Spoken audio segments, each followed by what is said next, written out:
धन्यवाद, बहुत धन्यवाद आपको। धन्यवाद सभापति महोदय। आपने मुझे मौका दिया, इसके लिए धन्यवाद।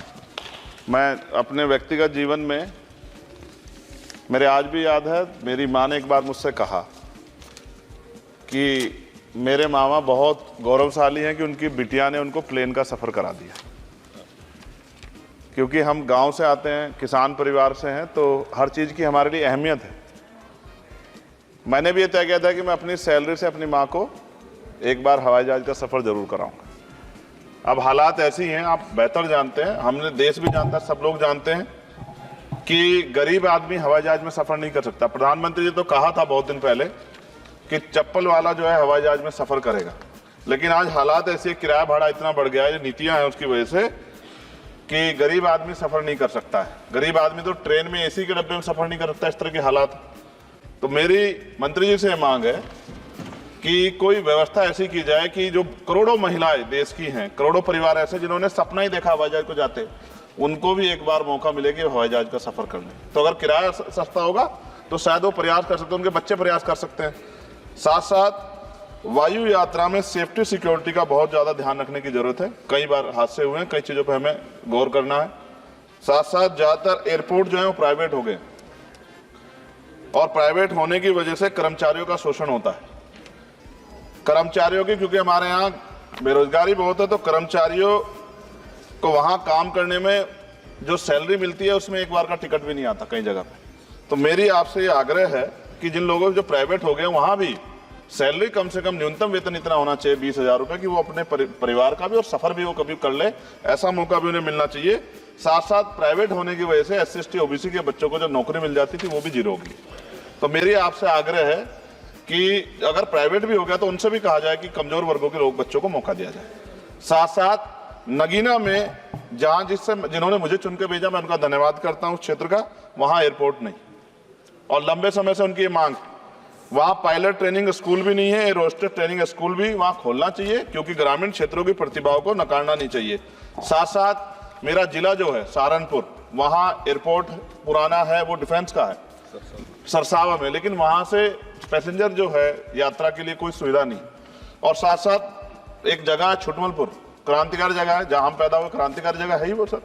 तो वहाँ पे भी हवाई पट्टी की जो है स्थापना जो है सरकार को करानी चाहिए। हमारे लोगों को, छुटमलपुर के लोगों को बहुत अच्छा लगे और फायदा भी होगा, बहुत सारा जो है आसान हो जाएगा जनता के लिए। और सुबह से हम प्रयास कर रहे हैं सर कि हमें बोलने का मौका दिया। यहाँ छोटी पार्टियों के लिए थोड़ी समस्या है और 2.5 घंटे इंतजार का मौका मिल रहा है। मैं भाजपा के साथियों को याद दिलाना चाहता हूँ, एक समय था कि आप पे भी 2 मेंबर ऑफ पार्लियामेंट थे, आज आपकी सरकार है, आपको तीसरी चौथी बार मौका मिला है। अगर हम लोग भी ज्ञान की कमी थोड़ी है किसी में, ऐसा तो रानी के पेट से ही राजा पैदा होता है या कोई माँ के पेट सीख के आता है। हम तो संघर्ष करके आए 15-15 साल, तो जब हमें मौका नहीं मिलेगा, अपनी बातें रख पाएंगे तो हमारी बात कैसे पहुंचेगी। साथ साथ मेरा आपसे आग्रह है, ये मेरी मांग नहीं है, ये पंजाब के लोगों की मांग है। देश के प्रधानमंत्री जी आप कह के आए थे पंजाब में, कह के आए थे पंजाब में कि जब आदमपुर एयरपोर्ट का नाम जो है सतगुरु रविदास जी महाराज के नाम पर करने के लिए कह के आए थे प्राइम मिनिस्टर। आप पता करा लो, ऑन रिकॉर्ड है, प्राइम मिनिस्टर ने अपनी स्पीच में कहा जब पंजाब गए कि हम इस जालंधर में जो एयरपोर्ट है आदमपुर में, कि हम उसका नाम सतगुरु रविदास जी महाराज के नाम पे करेंगे।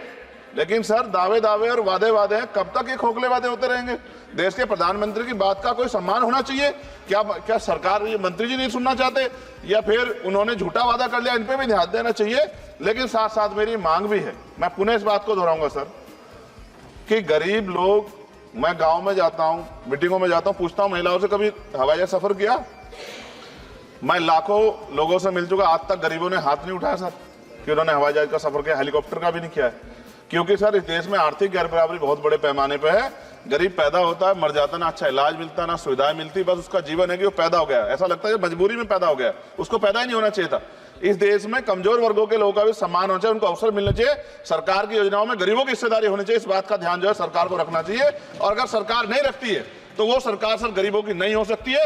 नौजवान जो है मंत्री सरकार ने दिए हैं, और मुझे उम्मीद है कि एक नौजवान दूसरे नौजवान के दर्द को और गरीबों के दर्द को और ग्रामीण क्षेत्रों के दर्द को समझेगा। और मुझे भरोसा है आपके ऊपर, आपकी शैली के ऊपर, क्योंकि पिछली बार भी विषय उठा था। हम जाते हैं सब लोग कि आप इस बात को इस बार सफल करने में कामयाब हो जाएंगे। मेरी मंगल कामनाएं भी है कि कोई गरीब परिवार आपको प्रार्थना करे, दुआएं करे कि आपने उनको ये मौका दिया। वरना आदमी पैदा होता है भारत में और गरीबी में मर जा, हजारों साल चला, अब भी आजादी के 75 साल बाद भी अगर ये नहीं हो पा रहा है तो इस पे हमें गौर करना चाहिए कि क्यों नहीं हो पा रहा। कई सीनियर साथी हमारे यहाँ हैं, मैंने उनको प्लेन चलाते हुए देखा, मेंबर ऑफ पार्लियामेंट होते भी।